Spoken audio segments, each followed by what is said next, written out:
Já, ég ætla að tala Sýrland og þetta stríð sem í gangi þar.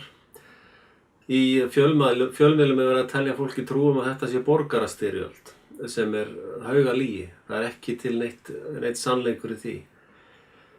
Það í raun innrásarher og þessi innrásarher sem þarna að störfum, sem kallað rebels eða uppreisnarmenn eða þjóðarherinn eða frelsisher þjóðarinn eða hvað kalla hann. Þetta 98%, 97-98% málaliðar.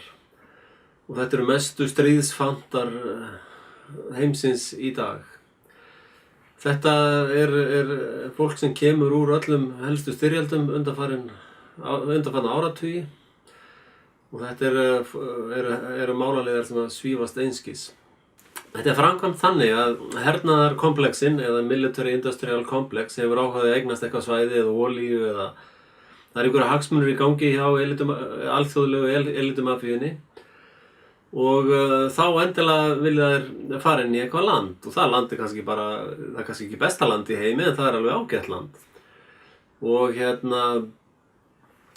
og þá fara þeir á landamærin, eru kannski öðrum ríkjum í kringum landið og síðan fara þeir að senda mannskap inn, sérsveitir sjást þarna til dæmis mjög algengt í upphafi, þá sjást alls konar sérsveitir að störfum inn í landinu sem á að yfirtaka og síðan fara þeir bara að senda grúppur af málaliðum og stærri hópar af málaliðum og þessi málaliðar eru sko engir englar. Þessi málaliðar fara og þeir taka heilu þorpin, þeir nauðga öllum, börnum, stelpum, strákum og öllum, það öllum nauðgað, sama hverju það eru. Og síðan þetta fólk drepið og alveg hrottalegan hátt. Og þeir munu nú eftir einu dæmi nýlega sem hefur þó sloppið í gegnum fjölmiðla, það sem svona grúppa fór og drap bara heilt þorp og nauðgaði og slátraði bara öllum. Og það hefur komið í ljós að þessi hópur var allur á sturlunarlyfjum og lyfjum sem bara gera manneskju sturlaðar. Og þetta liðið sem að mjaka sér þarna inn undir þjálfun, umsjón og þeir eru með vopn frá Vesturlöndum. Hvort sem það heitir NATO eða USA, Bandaríkin eða Bretland eða Frakkland eða Skandinavíu, það skiptir engu máli hvað það heitir, þessi vopn koma frá okkur Vesturlendingum. Og þarna verið að beita þessum vopnum á alveg fáránlegan hátt. Og svo alltaf kemur bara eitthvað leikrit í fjölmiðlum til okkar hingað á Vesturlöndum. Og þetta ekkert nýtt, þetta hefur verið gert áður, þetta var gert í Líbíu til dæmis. Og í Líbíumenn áttu 150 tonn af gulli. Þeir Líbíumenn voru algjörlega skuldlausir og skulduðu engum neitt. Þeir höfðu byggt upp Íslendingar væru ánægðir að búa við slík kjör og voru þar. Það var öll menntun frítt, það voru engin skólagjöld eða efnisgjöld eða nein gjöld, það var bara algjörlega frítt. Öll heilsugæsla, hvaða nafni sem var frí og alveg á heimsklassa. Og engin komugjöld og engir svona faldir skattar til þess að njóta heilsugæslunnar. Og ef þú fékkst ekki heilsugæsluna eða menntunina í Líbíu, þá gastu farið hvert sem í heiminum til þess að sækja þér slíka menntun eða slíka heilsuþjónustu sem þið þurftir. Allt borgað, ferðin allt, þú þurftir ekki að taka eina einustu krónu upp á vasanum fyrir því. Og eitt einkenni sem ég sé hvort að vel land stjórnað af harðræði eða mjúkræði, að í Líbíu kostaði bensínlíterinn bara íslenskum krónum kannski 2 krónur eða 5 krónur. Líbíumönnum voru látnir njóta auðlinda sinna þeir gátu keypt olíu og bensín bara fyrir næstu ekki neitt. Nú síðan fengu Líbíumenn hver áramót, þá fengu þeir inn á bankareikning sinn í peningum sinn hluta í olíuðunum. Og þannig að Líbía var ekkert svo svakalega slæm. Ekki að ég að segja þessi fullkomin, ef við getum bent mér eitthvað fullkomin ríki í heiminu, þá endilega setjið komment fyrir neðan.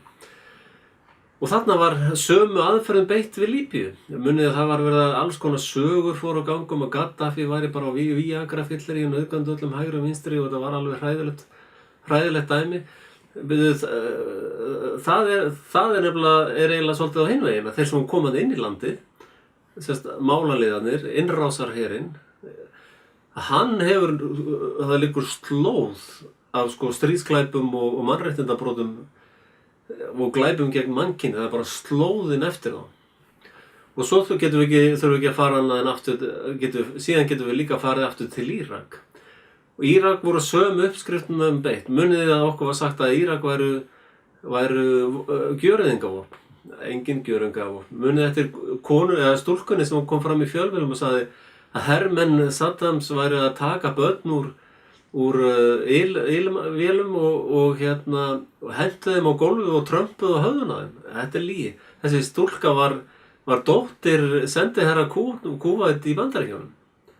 Og þetta liggur allt og við getum verið að fara lengra aftur, við getum farið í Kúveitstríð, Víetnamstríðið. Víetnamstríðið var startað með Tonkaflóanum og það var falsflagg. Þar réðust Bandaríkjamenn að sjálfa sig. Og Panamastríðið, það er falsflagg þar, seinni heimsstyrjöldin, falsflagg þar. Þannig að þetta er bara ekki mönnum bjóðandi að það er svoleiðis dælt lygunum í gegnum fjölmiðla að það gengur bara ekki lengur. Og það verður að fara að stöðva þessa hermaskínu sem er allt að drepa og ekki bara með vopnunum sínum heldur fjárhagslega, þetta drekkur allan auð úr öllum löndum. Þannig að eina sem mannkyn er að gera hér og nú í dag á þessari jarðplánetu er bara að vera að drepa hvort annað. Það er eina sem við höfum áhuga á og þessum herir eru sko fólk, manneskjöndar sem í þessum herjum á svoleiðis brjáluðum sturlunarlyfjum og þeim lofað partí, kynlífspartí alltaf reglulega hjá þeim, eða þið takið þetta svæði hérna, það fullt af fallegum konum þar, bara farið og gerið það sem ykkur sýnist. Ekkert réttlæti, engar afleiðingar gerða sinna eða ekki neitt. Nema reyndar þegar þessir grey menn koma svo heim, þetta grey fólk kemur heim, þá er það að drepa sig í stórum stíl. Af því að það virðist vera að sé eftir samviska hjá allavega nokkrum af þessu liði. Og við skulum átta okkur á því að þessi hernaðarkomplex, hann er lokaplanið, lokaverkefnið hjá þessum málaliðum, þetta eru orðnir fleiri 100.000 ef ekki milljón manna her, hann er að koma hérna heimsókn til okkur á Vesturlöndum. Við skulum átta okkur á því að við erum í röðinni. Þessu verður öllu saman snúið við inn á við, gagnvart okkur sjálfum. Þannig að við erum að fjármagna, við erum að byggja upp, við erum að styðja pólitískt og fjárhagslega uppbyggingu á sturluðu vopnakerfi á hernaðarkomplexnum og við skulum átta okkur á því að það mun sækja okkur heim áður en yfir lýkur.